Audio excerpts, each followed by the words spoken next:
My name is Zach Arnold. I'm a Hollywood film and television editor, a documentary director, father of two, an American Ninja Warrior in training, and the creator of Optimize Yourself.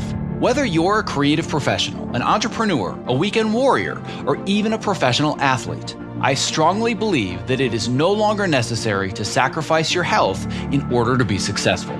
Throughout my own career, I have battled attention issues, anxiety, burnout, and back in 2005, after almost losing the battle with suicidal depression, I had had enough. I was done barely surviving. I wanted to thrive. Since then, I have obsessively searched for every possible way to optimize my own creative and athletic performance. And now I want to shorten your learning curve so you can forge your own path to greatness without sacrificing your sanity in the process. You ready? Let's get started designing the optimized version of you. Hello and welcome to episode 61 of the Optimize Yourself podcast. Whether you're a first-time listener or a seasoned veteran, I'm grateful to have you here, and I appreciate you prioritizing this time in your day to allow me to inspire you to live just a bit further outside your comfort zone so you can feel empowered to realize your greatest potential. Now, to ensure that you don't miss future episodes, I invite you to subscribe to this podcast in iTunes, Google Play, Stitcher, Spotify, or whatever app you prefer, because I have tons of great guests, giveaways, and free training coming your way on a weekly basis. Just visit optimizeyourself.me/subscribe to make sure that you don't miss future episodes and to access our index of past episodes. My guest today is Allon Khakshouri, who's a sports agent who managed 3 of the world's #1 tennis players, including Novak Djokovic. He's also a best-selling author who specializes in high-performance habits and helping ambitious entrepreneurs and creative professionals to feel more energized, productive, and inspired. Having worked with some of the world's top athletes, Allon is a master at understanding the psychology behind the highest levels of performance. And I'm just going to warn you up front that this interview is super dense with a ton of information. Our conversation hits a wide variety of topics, but at the core of our conversation is deciphering the fundamental differences between people who are amateurs versus those who are professionals. What is it that makes top achievers so unique, no matter what their field of expertise might be? Is it their skills, or their work ethic, or is it just genetic? Or maybe they're just luckier than everybody else. Do those at the highest level of their craft set goals differently than everybody else does? Or is it that the most successful people simply have a different mindset? And if so, how can you cultivate the mindset of a true professional that's at the top of their game? If you ever felt like you could be or you should be further along in your career or in your business and you want to break through to that next level of potential, Allon is definitely somebody who can help you get there. If after listening to this interview, you are inspired to dig even deeper into his work, he has been kind enough to offer everybody that's listening a free copy of his 26,000-word Ultimate Guide to High Performance, which is going to show you how to accelerate your business or your career growth and get more high-value work done in a single day than, frankly, most people accomplish in a month. So if you want to download his Ultimate Guide to High Performance, all you have to do is visit optimizeyourself.me/Allon, and that is spelled ALLON. Now, before we get to the interview, however, I do want to remind you that this is going to be your last opportunity to leave a review for the podcast and be entered to win either a 1-year subscription to Adobe Creative Cloud or to Frame.io, each of which is over a $600 value. The 2 winners for the month of October have the iTunes usernames IkeWink and ADeepK. The winners for the month of November are Zach Prott and Tangier C. And the 2 winners for December are WebGuy9402 and BRX Studios. Now, some of you have already come forward to claim your prizes, but there are several that still have not been claimed. So if you are one of the winners, please reach out to me at contact@optimizeyourself.me so I can indeed get you your Adobe Creative Cloud or Frame.io yearly subscription. And for those of you who are listening who are interested in winning these prizes, it's super simple. All you have to do is leave a review of the show on iTunes, but you have to do it by December 31st. Now, it couldn't be simpler. I will be drawing 2 more winners for the month of December in the beginning of January, and I want to make sure to thank my sponsors, Adobe and Frame.io, who have made this giveaway possible. If you want to learn more about either of them, you can go to optimizeyourself.me/Adobe or optimizeyourself.me/Frame.io. So now, without further ado, after a brief break to recognize my other sponsors who are literally making this interview possible for all of you today, my interview with high-performance expert Allon Khakshouri. To access the show notes for this episode, please visit optimizeyourself.me/episode 61. This episode is made possible for you by ErgoDriven, the makers of the TopoMat, my number one recommendation for anybody who stands at their workstation.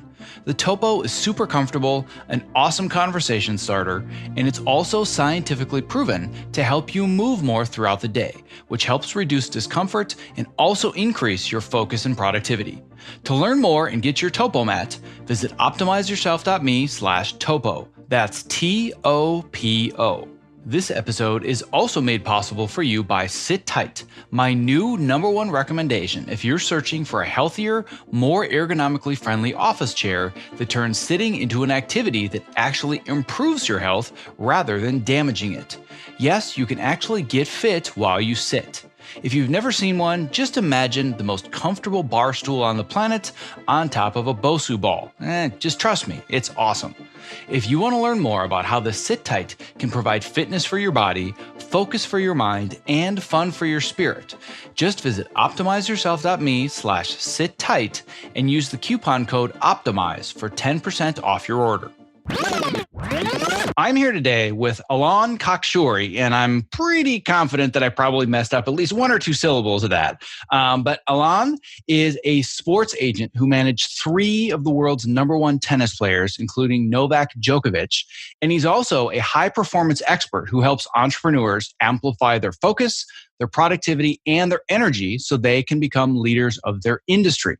And when I say words like focus and productivity and energy, I just get really, really excited and tingly because those are words that make me very, very excited. So, Allon, I am very, very excited to have you here today to chat with me. Thanks, Zach. I'm excited as well.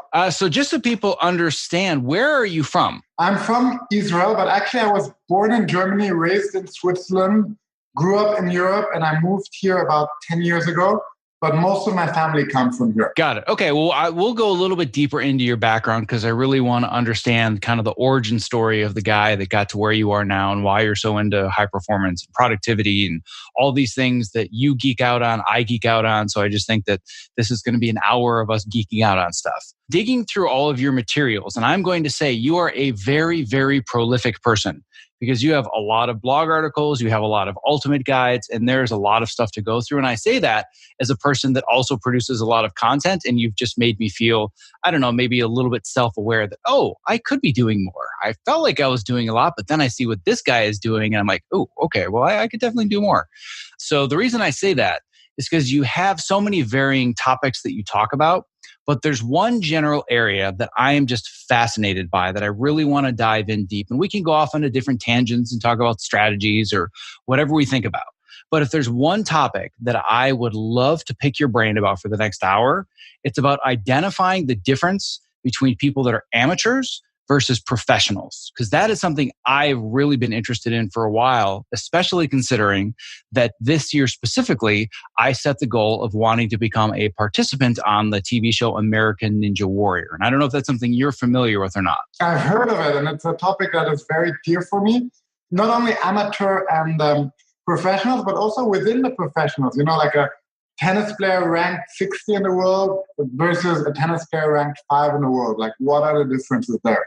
Those are topics that I've really been thinking about. Exactly. And that's something that really interests me because I'm building my Focus Yourself program right now. And it's funny because I read so many of the things that you're writing and I'm like, oh my God, I could have written this. Like we talk about such similar things like, really clarifying your goals and having a clear picture of the destination, identifying your obstacles. Like there's so many things that just ring true.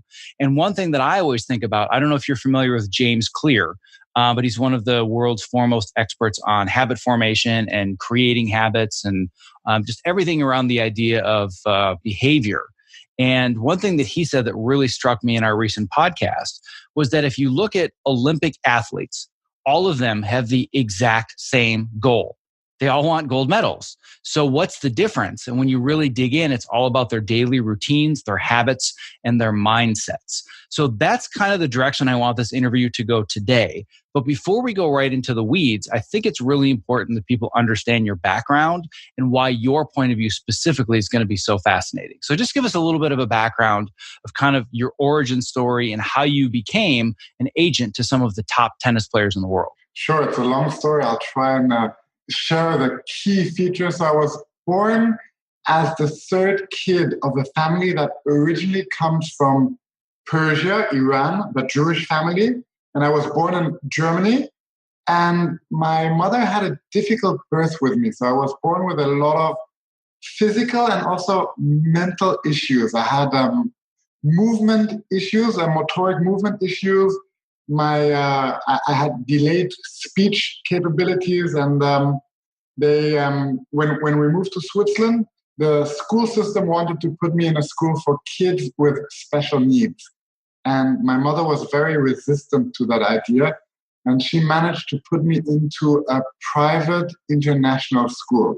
So I went to this private international school. I got a lot of support, a lot of personal tutors and physiotherapists and all sorts of other aids. And I'm really grateful to my parents for all the effort they put into me. But I really wanted to fit into the Swiss society. I really wanted to go to a normal school, a German-speaking school. I had this drive that I had also this feeling that I needed to go to a good school, a good education. And I started to also watch sports on TV and professional athletes. And I really thought, wow, look at these people. I'd love to be like them, winning big competitions, working hard. And so I managed to convince my mother and other people to give me a trial period at a primary Swiss school for a month. So I went to this trial period. I really worked as hard as I could. And after a month, we had this meeting in the teacher's room. And it was really a life-changing meeting. And the teacher said, look, we like Allon, he works hard, but he's just not good enough for the school. He will just not make it. And in that moment, my world fell apart. But a day or two later, I was watching a tennis match and I was really asking myself, what would a world-class athlete do in that kind of situation? Just give up and let other people determine my future? And I said, no way, I'm going to prove those people wrong. And I'm never ever going to let someone else determine my future again. So I really made it a mission to get into a Swiss school. I worked really hard, and then I found a school that had a prep class for a gymnasium. And gymnasiums are tough in Switzerland because only 15% of all the kids do a gymnasium. But I worked really hard in this prep class, and then I had to fulfill the entry criteria to get into the gymnasium, which I finally managed, and I was really, really proud. I was there in a Swiss gymnasium. And so I managed to complete the Swiss gymnasium. I got accepted to a top university in London, the London School of Economics. I also took the New York bar exam. I did a master's in diplomacy. So I really had a very thriving academic career. But at the same time, I was this big tennis fan. I shared this passion with my father. And this is a whole another story. It would take me another 15 minutes. But by coincidence, I became very friendly with a young and upcoming tennis player. He was being managed by one of the top agencies, but he was very unhappy with them. He actually asked me if I was willing to manage him. And I said, I have no clue how to manage tennis players. But I had a friend who was a top agent. And I contacted this friend. I said, look, I have this chance to recruit this guy. Would you be willing to do it together with me? And the guy said, yeah, absolutely. This guy, he's going to be awesome. We signed this player. It was a Russian guy called Marat Safin. And within a year, he won the US Open. And he became one of the youngest world number one tennis players. And so suddenly my big passion, tennis, became my profession. And I was doing the job of my dreams. I was traveling to all these tournaments, all these fancy cities. I was dealing with the guys that I admired all my life. And a dream became true. So having said all of that, you've kind of led us down the path from dealing with some struggles as a young person, discovering tennis, and then getting into the world of tennis. But Now, what I'm more interested in is how you got to the point where you were one of the leaders in your industry, managing or being an agent or both. You can kind of help specify to my audience specifically kind of what area of expertise you had. But you were working with literally at one point the number one tennis player on the entire planet. So, how did you go from getting into this world to becoming one of the best at what you do? So, a few things. First of all, I'm convinced that the reason I got into the tennis industry was that it was such a big dream. It was something like as a kid, I would visualize being a professional tennis player, which obviously I never ended up becoming and I never practiced to become, but it was an obsession. I was a tennis computer. I knew every fact about every player. I went to tournaments at a young age. So I really developed this passion, this expertise. And then I met this young player who became a world number one very quickly, Marat Safin, winning the US Open. I did something smart, partnering up with someone who was a top agent. So rather than trying to manage someone on my own without the expertise, I teamed up with one of the best agents so I could learn firsthand how the business works. And then once you have one top player, everything else opens up. You know, the doors open and everything becomes so much easier. And then, yeah, I was very dedicated to work very hard. I loved my job. It was a dream come true. And so I had a lot of top players. I had 3 world number one players. And I guess the combination of passion, hard work, and a bit of luck. I'm not a big believer in luck. Anybody that listens to my show know that I try to think about luck as something that is simply the intersection of hard work and opportunity, because I feel like luck is such a great excuse for people that never achieve something to say, oh, well, that other person that's more successful, well, they just got lucky. So that's always kind of the magic word on my show whenever somebody says it took some luck. I believe in bad luck. I believe that you can just get hit by a bus someday.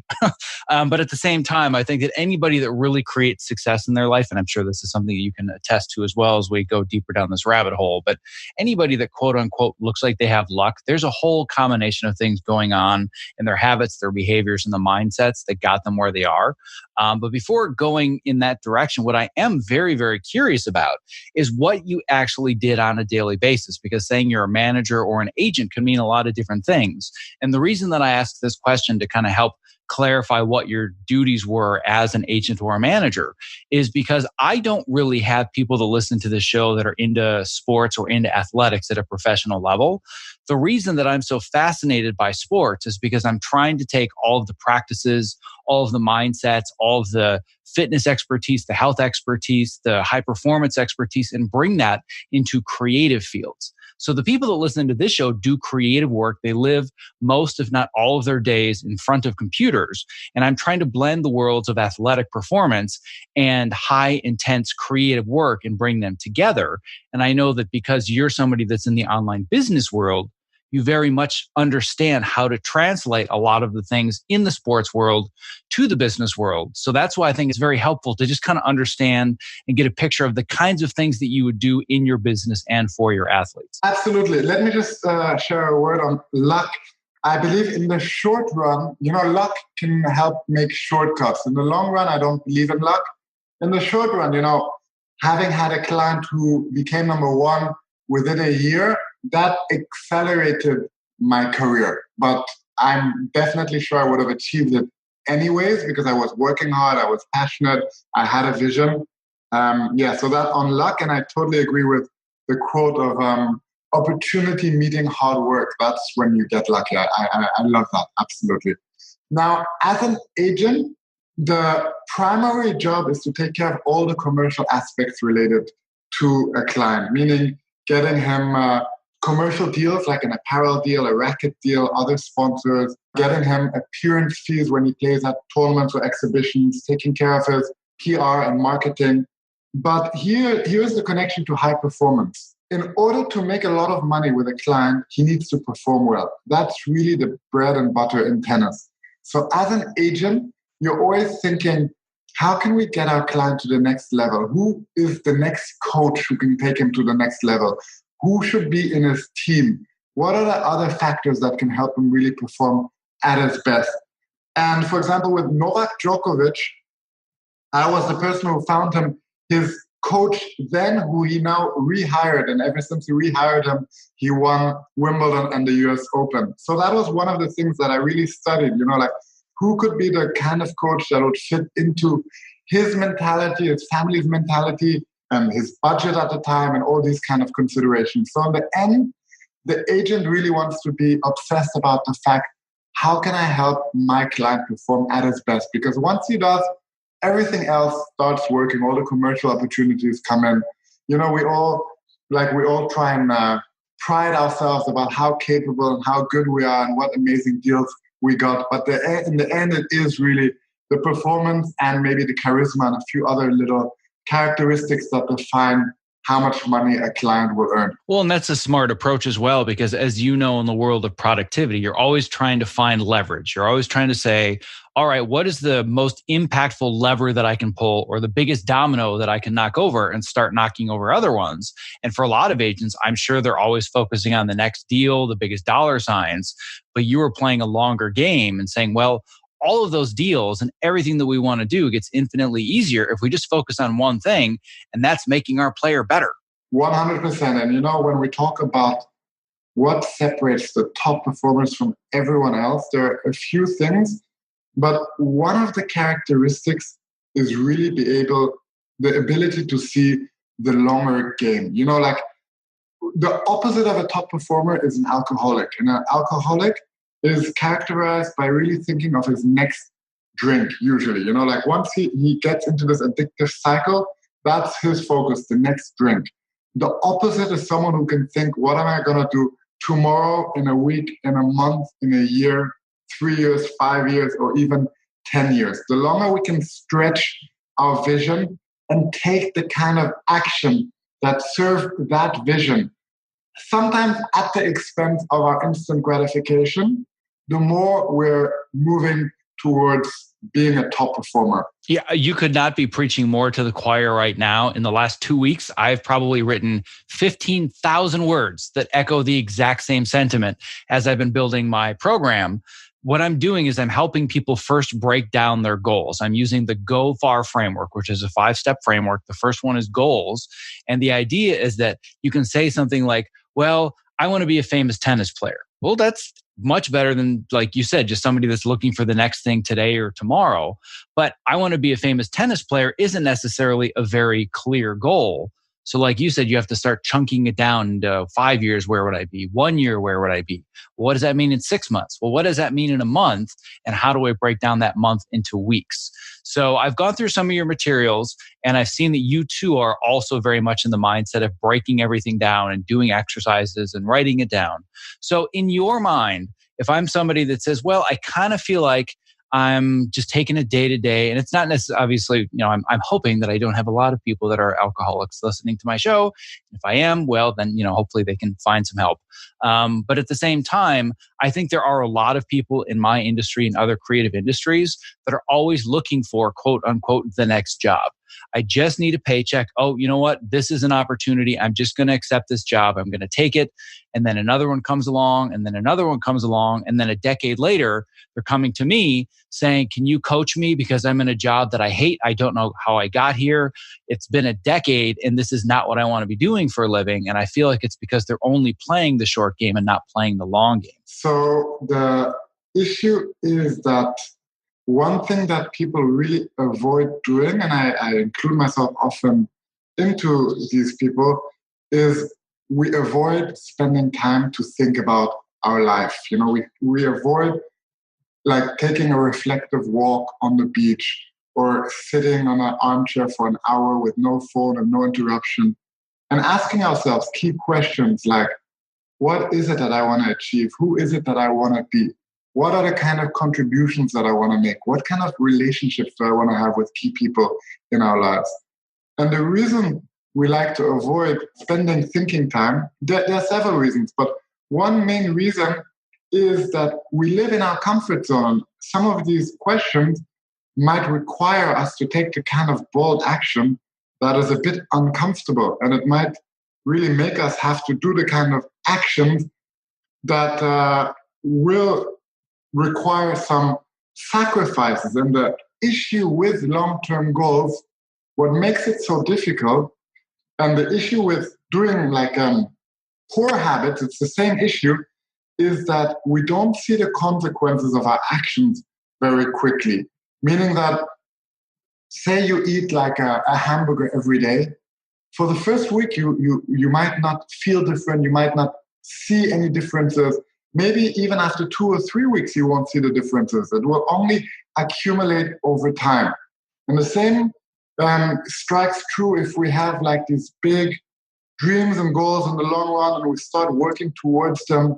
It might take weeks or months or years till these habits compound together and we really see a difference. And so many people, I believe, stop just before making their breakthrough, just before seeing the light at the end of the tunnel. They feel fed up and they revert back to their old routines or their old habits. And so back to spending time to really think what it is we want. I think one of the most valuable things we can do is to give ourselves an hour a week or 20 minutes a day or 20 minutes every second day to really just embrace silence and ask ourselves powerful questions and trying to discover exactly who it is we want to be and what it is we really want to do. So looking at this idea of trying to set aside time, think about who is it that I actually want to be. And I love the fact that you introduce identity into this. And it wasn't just about, well, here's a goal that I want to achieve. I want to make X amount of dollars. I want to have this kind of job. I want to own this kind of car. It was more about, this is who I want to become. This is who I want to be to other people. I think that's really, really important. Identity is a huge component. But I love the fact that you're talking about behaviors and habits and this picture of somebody that's eating a hamburger. Yeah, for a day or two, you're not going to feel anything. I mean, if I ate a hamburger, I might feel like crap. But for the most part, you're not going to see any difference. The scale's not going to change. Your clothes are going to fit the same. But your behaviors become habits, and eventually your habits become character. But because it takes so long for that to happen, you don't really notice it. You just want that instant gratification, which is why so many people find it so hard to stick with long-term goals, like you said. So right now we're kind of talking about the difference between people that don't really have a very clear vision for where they want to go versus people that are very intentional and take the time to do this. But now let's go to the next level. If we're talking about the types of athletes that you've worked with, they clearly have goals and they clearly have vision. They're not just kind of wandering through life and taking the next job. And they very much have dedicated themselves to their craft. So now what is the difference between people that are, say, really highly skilled, talented amateur tennis players, or even the lower ranked professionals versus the top in the world when it comes to very clearly setting their goals and then building habits? The main difference that I've discovered between even a guy ranked 56th in the world and a tennis player who's ranked 2 or 3 in the world, or let me start with what they have similar. In my opinion, their technical skills are similar, their athletic skills are similar, meaning that as a tennis player, the differences are minor, if any. But what separates the very best from everyone else is that they have made their career a lifestyle. Meaning that while both the number 60 and the number 5 in the world might practice a few hours a day and very hard, the top players, they understand that everything they do is connected to their success. What they eat, when they sleep, who they hang out with, how they schedule their time, how they schedule their tournaments, all of it is connected to becoming a world number 1 tennis player. All is connected to building the kind of high performance lifestyle that generates sustainable and lasting success. And, you know, the reason that is so important is to be a top tennis player or to be a top creative professional, we need to embrace the uncomfortable. I think it was Carl Newport who said, like for, I think more like entrepreneurs, but it probably applies for any field. He said that in order to become successful in the future, in order to make a lot of money, you need to master 2 skills. You need to be able to learn difficult things very fast, and you need to be able to produce at an elite level.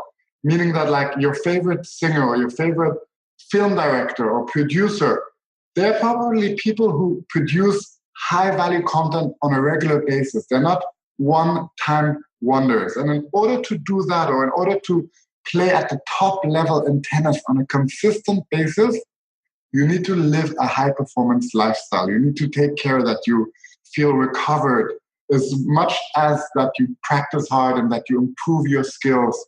And you need to also have this growth mindset of continuously improving your skills, which is not easy, and that's something very few people do. And I personally really believe that happiness, a big element of happiness, is growth. And how many people do you really know that have a very active growth plan? Like, how am I going to get better in a week, in a month, in a year from now? So that is another thing that separates the very best from everyone else. But it's, again, part of this lifestyle, understanding that everything connects to these big, ambitious goals. Everything that you do shapes who you are. And, that's why there's, I think, a quote that, like, someone said that everything you do counts. If you have, like, one really poor habit, like, say you love procrastinating for 2-3 hours watching TV, if you really want to become the best at what you do, eventually that will pay its price. That will cost its price. Because in the end, top performance is a lifestyle. Well, and I love that you're talking about lifestyle so deeply, because I believe exactly the same thing. We talked about this earlier when we talked about you're creating this vision and setting your goals. It's not just about the goals. It's not just about measuring the bottom line or creating like this SMART goal. It's measurable and timely and all these other things. Identity is such a huge part of changing your behaviors and ultimately achieving something. And you're right, it is a lifestyle. And for example, when I started going after this goal this year to participate on American Ninja Warrior, people just thought, oh, that's kind of cool. That should be fun. It's like, no, you don't understand. I'm setting a very, very difficult goal that pushes me drastically out of my comfort zone. Because in order to achieve something like this, I have to adopt the identity of what it means to be a quote unquote ninja warrior. And what does that lifestyle mean? So I'm always asking myself the question with everything, whether it's sleep or whether it's what I'm eating or how many hours I'm training per week or how I'm treating my children. I'm always thinking, and it sounds kind of goofy, but is this what a ninja warrior would do?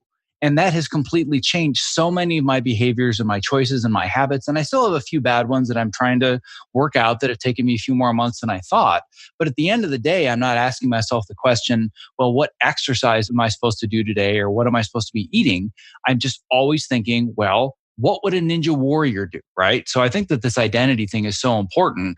And what I want you to go even deeper into, because I love these two concepts, are the ideas of the growth mindset versus the fixed mindset, and also this concept of embracing discomfort, because those two really, really go together. And I keep stressing, I mean, this is basically like in the cornerstone of my website and my program, is that you have to be comfortable being uncomfortable, because if you can't grow.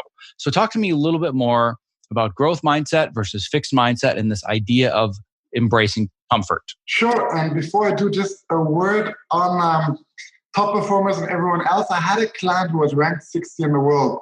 And I think he went out late at night, or I don't know, he did something. And I just asked him, tell me, do you think Nadal or Djokovic or Federer would do that? And he answered to me, why do I care? I'm not them. So he didn't embrace their identity. So I love how you try and ask yourself, would a ninja warrior do that? And exactly, it's like trying to create the identity of the person you want to be. And one thing that I also found very important is that we often underestimate what we're able to do in the long run, and we overestimate what we're able to do in the short run. And again, the theme of patience is so critical, to have big, ambitious goals, but at the same time to chunk them up in more manageable short-term goals so that we build our confidence and enjoy short-term successes that really move us towards the big goal.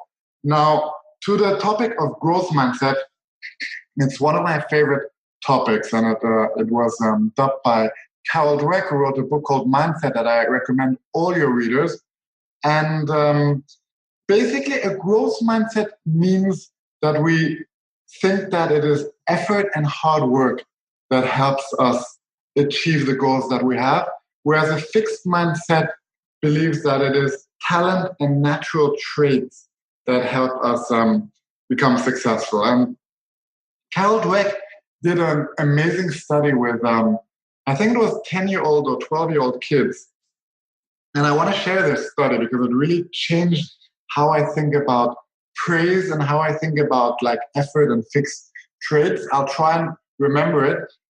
Basically, she gave all the kids a very easy task to do first. And then some kids were praised with a fixed mindset. They were told, wow, you're so gifted. Look how you managed to do this. And the other half of the group were praised with a growth mindset. They were told, wow, you worked really, really hard. Look, when you work hard, look what you're able to do. In the second part, the kids were all given the choice to either do a very difficult puzzle or another easy puzzle. What do you think the fixed mindset kids chose? Well, I'm sure that they would choose the easier one because they're thinking, well, based on my internal character traits, I'm not sure this is something that I can do. Exactly. And the growth mindset guys chose the harder ones. Then in a third test, she gave all of them a very hard puzzle that they were definitely not going to be able to solve. The guys from the growth mindset tried harder. They enjoyed the process. And the guys from the fixed mindset, they gave up much quicker. And then finally, and this is the most fascinating part, she gave them all a very easy riddle again, similar to the first riddle. And the growth mindset kids did much better. And the fixed mindset kids actually did less well than the first test that they did. And the reason this is so important is we see even just the way we praise ourselves or kids has such a massive impact on our performance. And the reason why fixed mindset is so problematic is that when we have a fixed mindset, we always feel that we need to justify our talent. And if we mess something up, then it means we're not that talented. So often we either choke on purpose to show people, look, I'm not even trying, or we avoid the real challenges.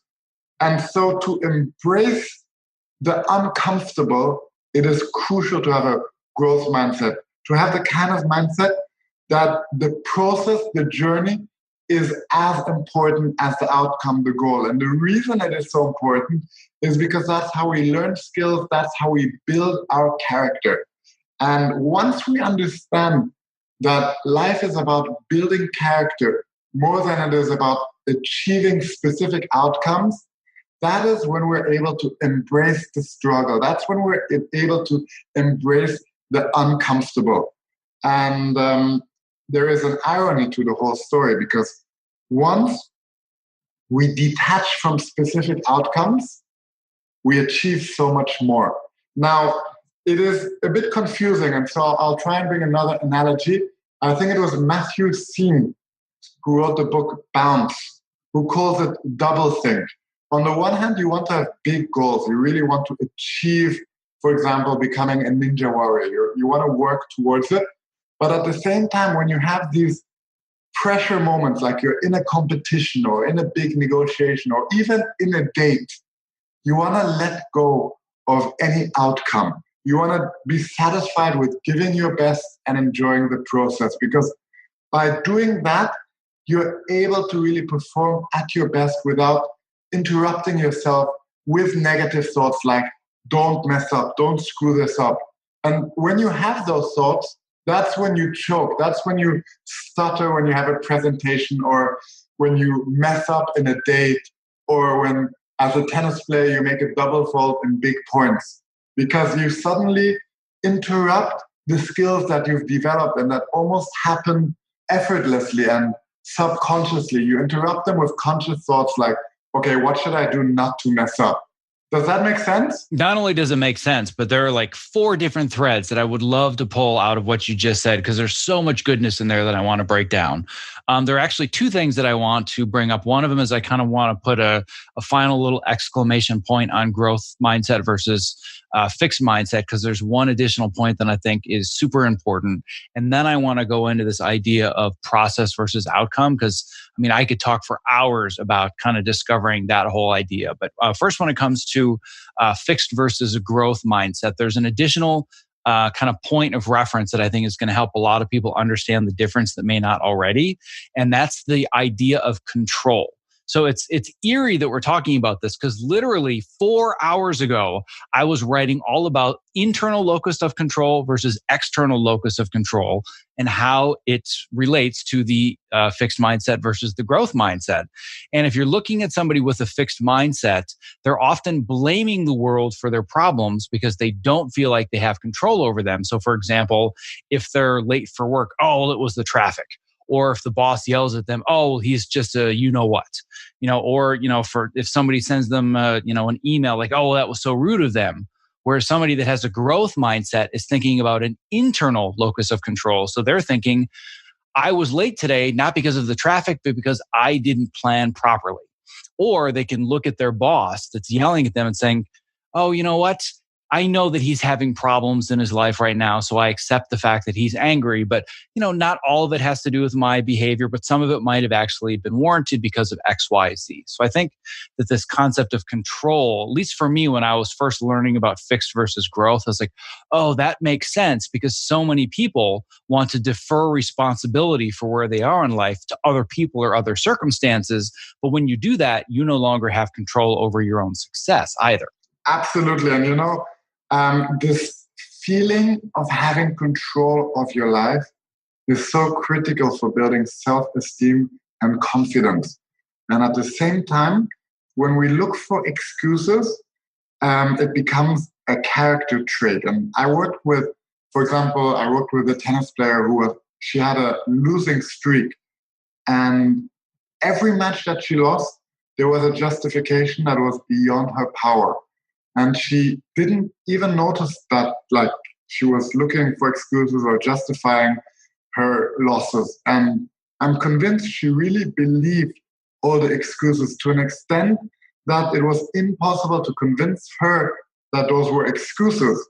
So one of the key things, I think, is for us to really become aware when we use excuses and a victim mentality and really work towards becoming the kind of person who takes responsibility. I think in the end, and responsibility doesn't mean we need to do everything by ourselves. We can hire a coach, have a mentor, create the right kind of environment, but knowing that ultimately it's our life and we are responsible for the outcomes. And we need to change the things we can and accept the things we can't change, but we need to really eliminate blaming other people. And once we do that, life becomes so much easier. Yeah. And I mean, especially in sports, just because sports is televised, you can always see the difference between the professionals, so to speak, but the really true high performers. Because when something goes wrong, they're pitching a fit and they're pointing fingers and they're yelling at the ref or yelling at their teammates. But then with the guys that are really at the highest level, you can just see that they're in this flow. They're in this zone in their mind where they're just going through whatever the move might be or the motion might be. And you can see that they're thinking to themselves, regardless of whatever it was that just transpired, how can I be better in the next point or the next play or the next quarter? Great point. And there's an interesting twist to it. We also need to accept that we're human. So we all have our moments of weakness, and we have the top player who freaks out at the referee. And one more thing that separates the best from everyone else is how quickly we recover from our letdowns. If we get really upset or annoyed, how quickly do we recover? Or we have a terrible business deal or a bad day at work. How quickly do we recover? Some people need 10 minutes, some need an hour, some people a week, and some people, they have grievances that go back 10 years ago and they're still angry about them. And at the same time, we need to build momentum when things go well. And the top performers, they gain a lot of confidence when things go well. They build momentum. They feel invincible. And other people, they feel like an imposter. They think it was luck. They think it was coincidence. So even their successes don't really last long into their identity. And those are two traits that really separate the top performers from everyone else. And the other area that I want to go back to, because I said that I wanted to kind of pull out two different threads, and I want to make sure that I don't lose this one before we keep moving forwards. But I really want to go deeper into this idea of process versus outcome, This is something that I've read about a lot and I've practiced some in my life, but I'm going to be honest that until maybe a year or two ago, I didn't internally feel it in the core of my being. But what has happened to me this year, and I'm sure you can talk about how this has happened with other athletes as well, is that I started out at the beginning of the year and I thought to myself, you know what? This is a sport that I've been kind of casually watching from the couch for 2 or 3 years. I really enjoy it. And I always kind of think to myself, I wonder if I could do that. And if I'm watching tennis or I'm watching NFL football or I'm watching basketball or baseball, at my age and my fitness level, I can't watch any of those sports and realistically think to myself, I bet I could do that. However, with Ninja Warrior, anybody can sign up and participate. And if your story is good enough and your audition tape is good enough, they will let you on the show. I mean, they've had 75-year-old men on the show that have completed 1, 2, 3 obstacles. So every time I watched it, I thought, well, I don't really have an excuse because technically I know that if I applied myself, I could get on the show. So at first it started as a goal. It started as an outcome. I would love to be on the show. But then I thought to myself, now hold on a second. If I were to put in all of the effort necessary and I spend over a year training for this and I try to get on the show and I don't, I am a complete and total failure. No matter what I've put in, whatever the process has been, whatever actions I've taken, whatever progress I've made over a year, I'm a complete and total failure if I don't get on the show. So I thought to myself, how can I make this about the process and not about the outcome? So I said, I don't want my goal to be on the show. I want my goal to be that in a year, I am in good enough shape to be on the show. And what that later broke down to was, all right, what are the habits that I need to do every single day to meet monthly benchmarks to then get to that point where by the end of the year, I can be in good enough shape that I can be considered to be on the show. But then what I discovered, and this is really what I want you to go deeper on, because I'm not even sure I can explain it yet. I've only been training for, let's see, so it's the end of September when we're recording this. I don't know when it's going to air. So that means it's been about 9 months that I've really been in this mindset of I'm training to be a Ninja Warrior, right? But what's happened is I've learned to love the process so much, and embracing the process has changed the quality of my health, has completely changed my body composition, has changed my energy level, has changed my relationship with my family, and has opened up so many doors and opportunities just because I talk about the goal. I don't even care if I get on the show anymore because the process has been so awesome. So is that kind of what you were talking about? Absolutely. You know, on the one hand, results often are important and we get very fixated and we all want to experience results. But at the end of our life, we're going to be remembered not for how much money we did and on what TV shows we were, but we're going to be remembered for the character that people remember us for. And this character can be things like loving, kind, person with integrity. It can be ambitious, hardworking.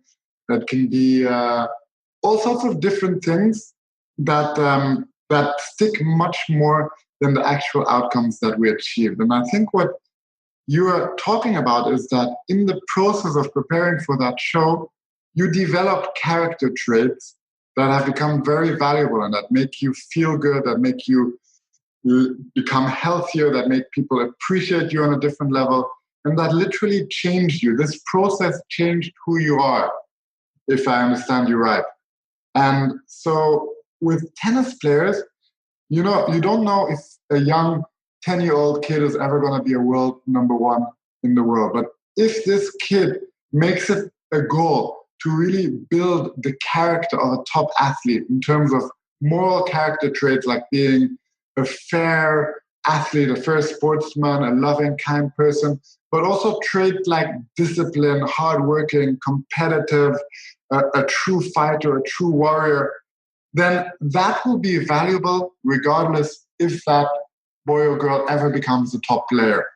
And that's what I mean with process. And I also think another thing that's so important to point out, and you've kind of mentioned this a little bit as well, but and you can talk about this in the world of tennis, but it really seems like the more that I have studied high performance and I've studied the top performers in any area of expertise in the world, you have people that are just ridiculously gifted and they just have had it from birth. And that's a trait that they have. But so few people that get to top levels are there because of their God-given talent. It's because of all these other character building traits that they've actually gotten where they are. And at least in my industry, not in anything athletic, but in the world of film editing and working in Hollywood and working with celebrities and producers and directors, what I find is that the people that are really gifted and talented, for the most part, take it for granted, and they don't realize that their character doesn't align with where they want to go. And they're basically just wasted talent because all they focused on is the fact that, hey, I'm smart, I'm talented, I'm creative, you should hire me. But nobody really wants to work with them because they haven't focused on character. So my experience is slightly different. And that is that most people who seem very talented, they may have actually done more work when when they were very young, or they were pushed by parents, or they did something that made sure that they learned that skill. It didn't just come naturally. I mean, some people are more gifted than others, but I don't know anyone who became very successful without hard work. But what I do know is that people with a fixed mindset, they try and hide the hard work they did because they want to be known as a really talented person. And they want to also seem like they're not putting hard work into it because they're scared that if they put hard work into it and they don't manage their goals, then people might think actually they're not as talented as people perceive them to be. So, and there's a lot of literature, I think, have you heard of Anders Ericsson? I have, yes. Mm-hmm. So he came up with this 10,000 hour rule, but it's not really 10,000 hours. It's 10,000 hours of deliberate practice, or maybe it's 5,000 hours of deliberate practice, or whatever it requires for different tasks. And deliberate practice is really like engaging with difficult, challenging things and having either a coach or someone who like pushes you to your limit, gives you feedback. And what he found out was that people like Mozart or Federer or some of the guys we dub as really talented, that they got a lot of support when they were very young. They did a lot of deliberate practice at a very young age. So I don't know if that's very different in the movie industry or other industries, but I think often talent, it's helpful, but it's overrated because without hard work, you'll still not enjoy sustainable success. And then, of course, what you say about character is absolutely right. True character comes from hard work and very deliberate work, and with a consciousness of who it is we want to be, not only what it is we want to achieve. Well, and one thing that I want to pull out of that I think is definitely very different in my world than yours is I am surrounded every day by overrated talent. Anybody that works in Hollywood would be like, yep, nope, totally get that. So I think that in your world, in the world of sports and sports agency and business management, you probably are around people that could not even make it to your level or walk in the door if they didn't work hard enough to cultivate the talent that they had to get there. In my world, you can be a flash in the pan, so to speak, and you can be a one-hit wonder where you made some movie in your backyard with an iPhone and somebody, quote unquote, discovers you and says, wow, what an amazing talent. But then all of a sudden, when they're confronted with the actual process and all of the hard work necessary to maintain that talent consistently, that's when it all falls apart. Because again, like we've been saying, they don't have the habits. They don't have all of the high performance mentality. So the only thing that they have to hang on to is their talent. But in your world, you can't just wake up, quote unquote, being a talented tennis player and imagine that you're going to become a professional without hundreds or thousands of hours of practice. And I love this idea that you brought up, deliberate practice, because I think that when people hear about this 10,000 hours rule, they think that it's just about accruing the numbers. But the analogy that I like to give people that kind of, and this was the analogy that I had heard that kind of made this click in my mind, where I'm like, well, what's deliberate practice? And somebody said to me, you know, how good are you at driving? I'm like, I'm pretty proficient. It's like, well, I've been driving now for 22 years, but am I that much better driver now than I was when I was 25? It's not like all of a sudden, because I have 22 years of driving experience, I can be in NASCAR. Just because I'm in the car 3 hours a day, that's not deliberate practice. So go a little bit deeper with me about the high performance mentality when it comes to putting in the hours versus actual deliberate practice. This is a great point because progress really comes from combining stress with recovery. If you hit the gym, that's how you build muscles. You stress certain muscle groups, and then you give yourself recovery time. And people always think that success is related to how many hours of work you put. But recovery is equally important. And the reason recovery is so important is to really get good at something, you need to do the kind of work that is difficult. And I think, especially with entrepreneurs, maybe even creative professionals, we like to do what I call busy work. Like we like to spend as much time as we can answering emails, doing the kind of things that don't really push ourselves, like, I don't know, creating movies or video spots or content or whatever it is. And at the same time, we can also say that with learning. You can go to a language school and do your homework, or you can really make it a task, like deliberately to improve, to really push your limits, to really get continuous feedback. And what I'm trying to say is that doing the proper work, the deep kind of work, takes a lot of effort. And that requires a lot of recovery time. And if you take someone like Roger Federer, who's still a world-class player at the age of 37, one of his secrets is to play less tournaments than anyone else, probably to practice less hours than most of his competitors, and just to schedule his day much smarter. When he steps on the court, he gives 120%, whether in practice or in a match. But as a result, he needs to practice less, he needs to play less, and he really focuses on recovery time. And I think it was a year and a half ago that he took a 6-month sabbatical, and he came back and had one of his best years ever at the age of 35. So spending a lot of hours working hard, it's important, but not the most critical thing. Doing smart work and combining it with recovery is the key, not only to be more successful, but to also be more happy, to be more fulfilled, ironically, to have more time for your friends and family, and to have what I like to call an awesome life. Yeah, I couldn't agree with that more. And I think that the idea of deliberate practice and really thinking about it's just not the hours that you're putting in, it's about the quality of the hours that's the perfect way to put it. Because for me, for example, when I started training at the beginning of the year, and I've done plenty of athletic training in the past, but not nearly at this level. So at first it was just about how many hours can I fit in during the week based on my work schedule and based on having family. And I did that for months and months and months just to kind of get myself back into shape, so to speak. But then all of a sudden I started to really wear down and I wasn't recovering and I just couldn't push through the workouts. And I was like, man, what's going on? I just kind of feel physically burned out.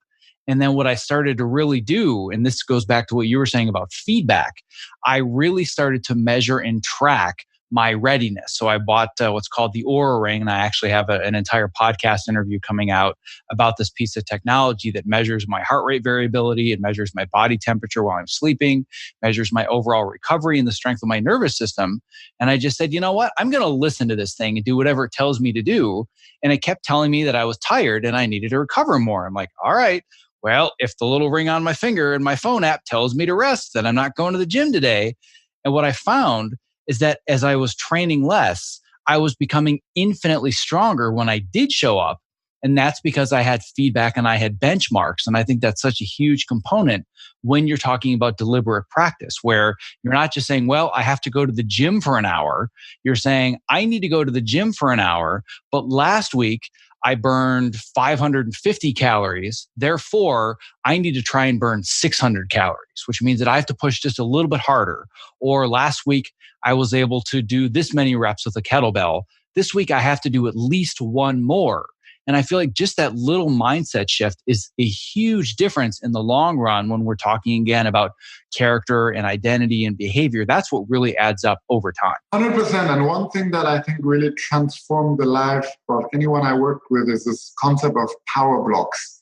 And you can do maybe 3 or 4 power blocks at most a day because they really require a lot of focus and energy. But power blocks are, and you can do them in any way you want, but for me, there are 55-minute blocks of time where I do nothing but one high-value activity, free of any distraction. And once I complete it, I take at least a 5-minute break where I get up, move my body, maybe do some breathing exercises, and just rejuvenate my energy. And then the second thing is that, you need to track your progress. And I have like a system where I track it on a periodic, monthly, weekly basis. But there are very simple things that one can do as well. And my wife just invented a tracking system where she gives herself 10 points every single day on 10 criteria. Like one or two points might be related to business. Did I create valuable content today? Did I do a high value activity? Then 3 points might be related to family, like was I loving with my husband? Was I loving with my kids? For each kid, 1 point. And then like, did I do sports today? That might be another point. And you can do whatever you choose up until 10 points. And then you rate yourself every single day and you give yourself the scoring. And like that, you can really see just on a day-to-day basis, are you living the kind of life that you really want? Yeah, I love that concept, the idea of measuring based on all the different areas of your life that are important. And I love the fact that you talked about power blocks as well. That's something that I call time blocks, which is essentially the same thing. But it's just this concept of during this period of time, the world disappears. Phone is in airplane mode. Email is turned off. There's no social media. There's no random browser tabs with the latest news feeds or whatever it is.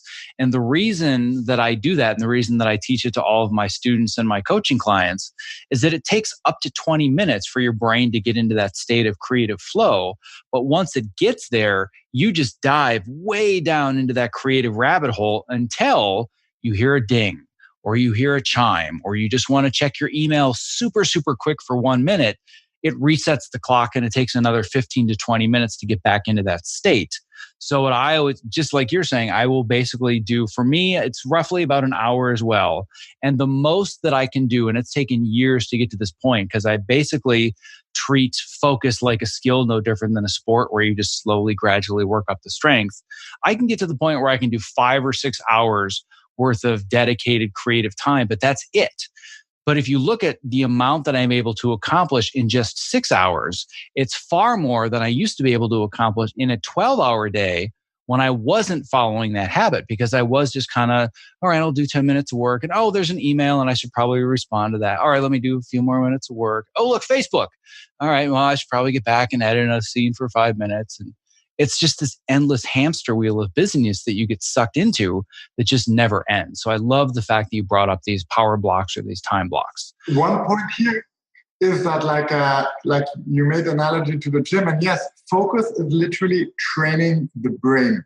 And like it's good to look at the brain like a muscle that can grow. And there's like proof that we can literally change the physical architecture of the brain by being focused. And I could mention some examples and studies, but I write about them a lot as well.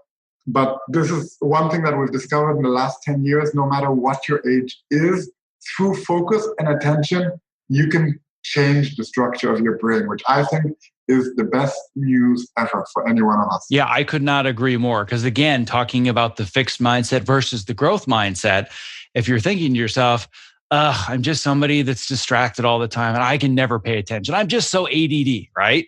You hear people that say that all the time now. It's like, well, yes, there are certain people that are diagnosed with a medical condition, and the way that their brain is wired makes it very difficult for them to focus. I happen to be one of those people that was diagnosed with adult onset ADD. But what I found is, first, knowing that helped me make so much sense of my life and my behaviors and why I felt the way that I did. But then when I realized that there's this thing called neuroplasticity, and I had a growth mindset and I could change the way that my brain was wired, I just said, I'm going to learn everything I possibly can to cultivate this skill. No different than if somebody had said, well, you just have this medical condition where your muscles are weaker than most people. But if you put in extra work in the gym and you really focus on your nutrition and you really focus on your recovery, you can actually get stronger than other people. It's just going to take a little bit more dedication to get there. That's essentially what I've dedicated the last decade plus in my life, is learning how can I basically turn focus from a disability into a superpower. And that's really why I wanted to create the program that I have, and why I wanted to have an expert on like you are, because you understand all of these concepts as well. Thank you. That's a great effort on your behalf. And it really is true. You know, now you even have people recovering from mild strokes. They get trained to focus their attention on moving their body parts that they can't move anymore due to their stroke. And people are like, the medical world is discovering tremendous stories of recovery because the brain is able to relearn abilities that have been destroyed through the stroke. So I think in the near future, we're going to hear so much more about neuroplasticity, and it's so exciting, and it gives hope to any one of us that we can change the state we're in. Well, I want to be very respectful of your time. And we've talked about a ton of big picture concepts and talking about character and creating a vision and process versus outcome and all these other things. And then here at the very end, we've dug into a couple of very small, actionable things that people can do. I want to know, is there anything else? Is there one more quick tip that you could give? Because you have ultimate guide after ultimate guide with tons of tips, and I'll make sure to send people to be able to download your stuff. But if you can just think of one more off the top of your head that kind of goes along with the first two that you gave, what would it be? It's very simple. You know, Tim Ferriss wrote a book, Titans of Giants, I think it's called. Tools of Titans. Tools of Titans, exactly. And what struck me about that book, because he interviewed so many fascinating people, but at the beginning of the book, he speaks about a few habits that a majority of people do. And one specific habit that I think over 88% of all the people he interviewed do. And it's so obvious, we all know about it, but so many people are resistant to doing it. Any idea what I'm talking about? I'm going to guess it's meditation. Exactly. So, like, if someone wants instant results, then daily meditation is the one thing that really transformed my life, because I discovered that I'm not my thoughts, that I can actually change my thoughts. And it helped me create inner calmness no matter what was going on in my life or is going on in my life. And there's so many cool apps, like, for example, Headspace, that help us get into the flow of meditation. And to make that a daily practice, I think is the one thing that I would recommend to anyone. Yep. I am on the exact same page. I think that if our roles were reversed and you were doing the podcast and I was the guest, and you said, can you just think of one little habit that anybody can do that's going to help them focus? That's exactly what I would have said is meditation. And it's even the same app that I would have recommended. And it has nothing to do with me setting you up for the question or you and I talking about it beforehand. We just are obviously wired the same way, because I would have said meditation and I would have also said Headspace, because that's the app that I use. And it's something that I find that, do I stick to it 365 days a year? No, I am very human and I definitely get derailed and off track. But what I've discovered is that every single time that I get off track and I don't stick with it as a regular habit, I find myself thinking, why am I having such a hard time getting into this time block? Or why is it harder to write 1,000 words in a morning like I usually can do? Why am I shorter with my family? Oh, all right. I haven't been doing the meditation. Like the correlation is so clear. And if I were to chart it on a graph, like I could scientifically prove that the quality of my life changes when I do or when I don't meditate. Exactly. Absolutely. I agree with that 100%. And, you know, permission to be human is another big thing. Many people meditate and then we fall off, we get busy. And as long as we realize that and then we can recommit, it's great. And there's a great quote about how much time should you spend meditating. And I forgot who said it, but the person said, normally you should meditate like 10, 20 minutes a day, except when you're very busy. When you're very busy, meditate for an hour a day. One of my favorite quotes of all time. I mean, it's eerie how you and I could be on opposite ends of the planet, and it's just like we're reading from the same playbook. It's crazy. It's cool. It's super cool. Yeah, no, I love that quote. That's definitely one of my favorites. And I think it was popularized by Tim Ferriss. Obviously, you and I are both Tim Ferriss fans, but I think the first time I heard the quote was from him. I don't know where it's actually attributed to, and if he said it or if somebody else said it, like some stoic that he's, a fan of, whatever it is. But it's definitely a quote that has stuck with me for years. So I'm glad you brought it up. So on that note, we could literally do this for hours, but I definitely want to be respectful of your time. So if somebody's listening to this and they're saying, man, this guy knows a lot about high performance and developing mental toughness and really becoming the best of the best, how can they find you and how can they find some of your best materials? Cool. So I'll give you a link where I prepared an ultimate guide to high performance for your readers. And that would be a great way to get to know my material a bit better. And I'll also give you a link to my website because it's www.allonKhakshouri.com, which is not easy to spell. And then finally, I have a Facebook group called the High Performance Project. So anyone really interested in high performance and really embracing the high performance lifestyle, I would invite you to join the group where we try and share high performance wisdom on a daily basis, hold each other accountable, challenge each other, and really help the entire group to live a high performance lifestyle. Awesome. I love all those ideas. And yes, you are correct. Your name is a little bit hard to spell. It's not very phonetic.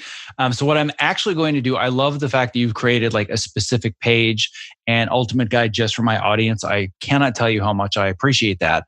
What I'm going to do is I'm just going to create a much easier link. So anybody listening, especially if they're driving or exercising or at the gym or whatever, I want them to be able to remember it easily. So it's just going to be optimizeyourself.me/Allon, which is ALLON. So it's very simple, optimizeyourself.me/ALLON, and it'll send my listeners directly to the page that you want them to find. And then I'll have the Facebook page and I'll have your homepage and everything else in the show notes for this episode as well. So that way they can find everything. On that note, I cannot thank you enough for all the information that you shared with me tonight, with my audience tonight. I don't know about them, but I learned a whole bunch of stuff and I basically live and breathe all this stuff every single day. So you've upped my game. So I'm hoping that you've upped the game of my audience as well. So I really, really appreciate you being on the show today. Thanks, Zach, and thanks for having this amazing show. I love it and I'll continue listening to it. Thank you for listening to episode 61 of the Optimize Yourself podcast. To access any of the various links and resources that were mentioned in this episode, please visit optimizeyourself.me/episode 61. If you enjoyed this episode, I want to remind you before you go to help support future episodes by leaving an honest review of the show in iTunes or Apple Podcasts. If you do leave a review, you're going to be entered to win a yearly subscription to Adobe Creative Cloud, an essential package of video creation tools that I personally cannot live without. Whether you're cutting your very first clip, you're creating Hollywood blockbusters such as Deadpool, or you're making critically acclaimed shows such as Atlanta or Mindhunter, Adobe has the tools that you need to bring your stories to the web, TV, or to film. What's even cooler about Creative Cloud is how easily you can move from ingest to editing and from color grading to 3D compositing, for example, thanks to all of the smooth integration between Premiere Pro, After Effects, and Audition. To learn more about the products that Adobe Creative Cloud has to offer, visit optimizeyourself.me/Adobe. And to win yourself that yearly subscription, just leave an honest review of this show in iTunes or Apple Podcasts. And if that isn't enough to get you excited, you can also enter to win the 12-month Pro Plan from my newest sponsor, Frame.io, an amazing online collaboration tool where you can comment and interact directly with your videos, providing instant feedback online, rather than constantly going back and forth via endless email chains. And you know how I feel about email and productivity. Even cooler, your comments can be imported directly into your editing software of choice, and it is so intuitive, easy to use, and dare I say pretty, that Frame.io even won an Apple Design Award. Stop patching together your email, your Dropbox, and Vimeo and YouTube, and instead just do yourself a favor and visit optimizeyourself.me/Frame.io. And for clarification, that's Frame.io with no periods or spaces. And do not forget to leave that podcast review in iTunes to be entered to win. Thank you for listening. Be well. This episode of the Optimize Yourself podcast was made possible for you by ErgoDriven, the makers of the TopoMat, my #1 recommendation for anybody interested in moving more at their height-adjustable workstation. Listen, standing desks are only great if you're standing well. Otherwise, you're constantly fighting fatigue and chronic pain. Not like any other anti-fatigue mat, the Topo is scientifically proven to help you move more throughout the day, which helps reduce discomfort and also increase your focus and productivity. I'm standing on one as I read this, and I don't go to a single job without it. And if you're smaller and you're concerned that the Topo mat is too big, or you simply don't have the floor space, there's a Topo Mini for that. To learn more, visit optimizeyourself.me/Topo. That's TOPO. This episode is also made possible for you by Sit Tight, the desk chair that has instantly become my #1 recommendation if you are searching for a healthier, more ergonomically friendly office chair. Sit Tight is an active sitting chair that uses your body's natural ability to balance to activate your postural muscles. You know, those are the muscles that hurt all the time because you're slouched over a keyboard all day long. Well, using the Sit Tight causes a significant increase in your heart rate, it increases brain activity, and it causes a sensation that's similar to riding a bike, which also brings just a bit of fun into the workplace. Simply put, the Sit Tight turns sitting into an activity that actually improves your health rather than damaging it, so you can get fit while you sit. If you want to learn more about this revolutionary new desk chair that I have fallen in love with and how it can provide fitness for your body, focus for your mind, and fun for your spirit, just visit optimizeyourself.me/sittight and use the coupon code OPTIMIZE for 10% off your order.